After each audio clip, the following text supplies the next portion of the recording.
word occult means hidden or secret. The idea behind occultism is that we work with that which is hidden in order to grow. And for many practical things like becoming healthier, finding success in business, etc., there are many schools of occultism, and some disregard the idea that occultism can be used for practical purposes, but my perspective is very different. In fact, I had somebody ask me about the Psalmic initiatory path, and they didn't understand how can it be an initiatory path and a path of practical magic. That didn't make sense to them.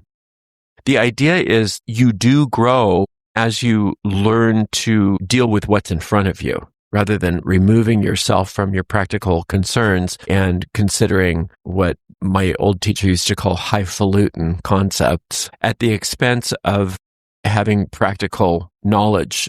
The universe puts things in your path for you to solve, not to test you, not to harm you, but just like any teacher, give you a problem to solve so that you get better, you get stronger. So the occult path is both practical and esoteric. There are hidden occult truths that lie within our own minds. This is the realm of magic, understanding that our thoughts don't just influence our reality, but our thoughts actually create our reality. Our thinking is responsible for what we experience on the screen of space. It's occult because you can't see it. It's hidden. A lot of our thought processes are hidden from our conscious mind. They are unconscious and therefore occult. So when we talk about the occult law of indifference, we are talking about being indifferent to appearances, not hypnotized by what is on the screen of space, and recognize what is hidden is what is in charge. We must be indifferent to the world in order to have power over it. This is the occult law of indifference. Being utterly undisturbed by appearances, both adverse and positive, by the way. Most people think that the occult law of indifference is talking only about being undisturbed by adverse or negative situations, but it's actually being undisturbed by any of it. You don't want to get either upset or overly excited about what's going on in the world, because then you are pulling yourself out of the occult and into the mundane. You're believing what's on the screen of space has the power, rather than understanding that it comes from that which is hidden within you. In order for all magic to be effective, first of all, we must understand that magic itself takes place within the invisible world, not within the tools that we may use to key us into those parts of our minds. But the magic itself exists within the depths of our minds. In order for us to access and have control over those deep parts of our minds, we must be in a place of peace. We must be in a calm, centered, focused, concentrated frame of mind. The quiet mind. This is the context out of which all true magic originates, this quiet mind. When we have a quiet mind, that means we're not reacting to the external and thereby have power over the external world. When things are falling apart around us, people are panicking around us, things aren't going quite the way we wanted them to, it's easy for us to get sucked into the drama of it all and thereby lose our power over the external world. And this is where the law of indifference comes in, being utterly undisturbed by appearances. Now, this doesn't mean that you just bury your head in the sand. This doesn't mean that you don't take care of business. It means that you are undisturbed while you're doing so, understanding that everything you are experiencing is temporary. The temporal world is, by definition, temporary. That goes for the quote good as well as the quote bad. This too shall pass. This too shall pass is the height of wisdom, because everything in the mortal world will pass away, regardless of its nature. No matter what's happening around you, remind yourself this is passing away. That is a place of power when you understand what's not passing away is the realm of cause, and that's within you, and that is within your power. And you have all power over every situation when you understand that what's happening is internal, not external. You cannot access that power while you are emotionally reacting with the external. So we invoke the occult law of indifference in order to have our magic be effective. When we cast a spell for something in our lives, regardless of what it is, once we have created that thought form, it is incumbent upon us to invoke the occult law of indifference and let it do its job. Not checking up on it, not nagging it. Is it here yet? Is it here yet? That is not the occult law of indifference. When you have cast a spell, you let it go. That does not mean if things come up in regards to that spell that need to be taken care of, that they are not taken care of. But we do them with an indifferent frame of mind. We don't get all upset or excited. We take care of it just like any mundane thing. Laundry, loading the dishwasher, wiping the counters, packing lunches for school. We adopt the same attitude. That way we are not disturbing the thought form. We are maintaining the occult law of indifference so that thought form can do its job. We know what happens when you dig up a seed to see if it's germinated yet. You kill the seedling very frequently. Not always, but sometimes you do. We don't want to do that with our thought forms. So we want to invoke the occult law of indifference. We want to learn how to desire what we want with our magic without worrying about it. We can desire something and then be indifferent about it once we have cast the spell. Desire it and then not worry about it. That sounds very challenging to someone who's never really done it before. To have this seeming dichotomy where we desire it with every ounce of our being to build the thought form, cast the thought form, cast the spell, and once it's cast, it's done. We forget about it and we don't care. We have to remind ourselves when we work with magic that when we cast the spell, we are in timelessness. There's an old craft saying when we cast a circle that we are in a time that is not a time and a place that is not a place. And it's not only if you physically cast a circle, it's any time you are casting a spell, anytime you are doing magical operation, you are existing in timelessness, spacelessness. In order for it to show up in this dimension, it has to move out of timelessness, out of spacelessness, into time and space. In order for it to do that, it has to take time. Now, it doesn't usually take a lot of time. That's the beauty of magic, is it tends to speed things up. Things done magically tend to happen more rapidly than if we didn't do the spell. Otherwise, what's the point? But that doesn't mean it's necessarily instantaneous in regards to manifestation. You have to honor the time-space continuum in which you are attempting to manifest something. We're undisturbed by what we believe is happening in the world. We're undisturbed by appearances. If we are pulled out of the occult law of indifference and we catch ourselves worrying about the manifestation of our spell, it's normal, but notice it and reverse it immediately.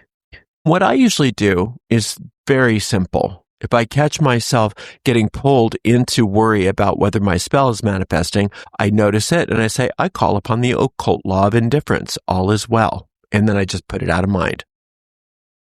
I call upon the occult law of indifference. All is well. And that helps you to disentangle your ego mind from the thought form so that it can thrive. Sometimes when I have something that needs to be left in the oven for an hour undisturbed, my tendency is to want to go check on it. Is it okay? How's it doing? But if I just set the timer to let me know to come and check on it, and then I just think of something else or I go do something, I go get involved in something. I go read a book, maybe go write some emails. When I'm not thinking about it, the timer goes off and I go back and it's either ready or it needs to have a little bit more time, but I haven't disturbed it. I've left it alone. And it's a similar concept for our thought forms. You got to let them bake. The timer that goes off is when it manifests. When you're not thinking about it, when you're involved with something else, that's when it manifests. And that's due to the occult law of indifference. It requires that we don't be anxious. Anxiety is not a part of the magical operation. Two things are happening. On one hand, this absence of anxiety in regards to your thought form is improving your success magically. But as an added bonus, we are training our minds not to allow anxiety to be a habit. When you are indifferent about your spell, it means you have faith that it's working. When we are indifferent, it is a clear indication that we have faith. We trust in the process rather than thinking we have to interfere and help it along. And like I said before, not only is that great for this spell, but it shows you how to live your life in an occult manner, trusting in the hidden powers of the universe to take care of you. Living your life indifferently doesn't mean that you don't care. It means you do care. It means you have faith. Things are working out the way they need to. It doesn't mean you're ignoring things that need to happen. It means that you've done everything that you need to do in this situation, and now you know it's working itself out. And if something needs to be taken care of, you also have faith that it will be shown to you. While you're carrying out those tasks that are shown to you, you have faith that you can do those with the same indifference that you use when you're doing any other chore. As you go about your work, magically speaking, if some negative thought or anxiety about your spell comes up in the course of your day, you don't ignore it. You find a way to become indifferent to it. And you do that by pivoting from the appearances before you in favor of what's happening in the invisible world and reminding yourself that you have faith in the magic that you have performed. That's not being ignorant. It's not suppressing, ignoring your fears. It is transforming those fears and tethering your mind to your faith. You do that through indifference. You do not nourish your fears. You do not allow your fears to run amok. You learn how to shift your focus deliberately from worry to faith, from fear to faith.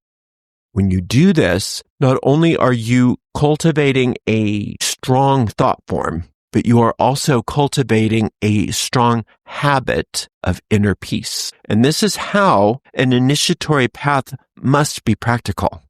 You are not only getting what you want out of your life or solving a problem in your life, but you're training yourself how to be wise. You're training yourself how to think and to live the way of an adept. And you get to the point where a lot of the things that you used to have to cast these spells for don't need you casting spells for them anymore. Your overarching thought forms already magnetize the resolution of problems and the manifestation of desires spontaneously and automatically because you have done so much work and you do live indifferently and you do have faith. So you don't need to do as many spells for as many things as you get better at this because your whole life becomes one big thought form, one big spell that encompasses everything. Like we say, peace is a package deal. When you think about what peace is, the New Testament quote, the kingdom of heaven is within you. There's a doorway within you that opens in. What you're opening to is that inner peace, that place where you're undisturbed, that place of divine indifference. You're indifferent to problems when you know that they're not real. When a parent knows that their child is afraid of something that's living under their bed, they're compassionate about that. But they're indifferent to the thing that's under the bed because they know it's not true.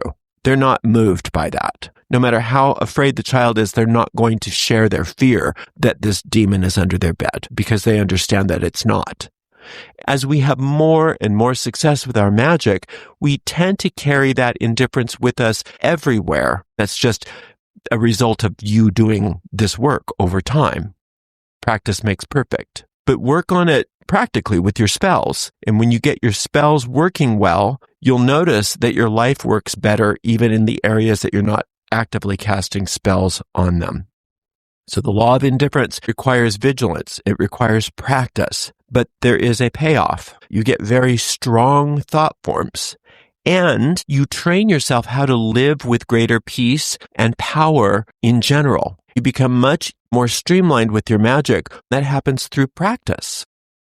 It's really worth your time and your effort to remember you are the creator of your experience. Your state of mind is your most powerful tool. And the occult law of indifference is a means by which you can enter that powerful frame of mind and live there. Not only spell to spell, which is usually where we start, but in every aspect of your life, every moment of time, at every point of space. This does not move me. I am not moved by this. I'm not worried about this. This will pass. This is passing. Thank you very much for spending some time with me today. I so appreciate you. Until next time, blessed be.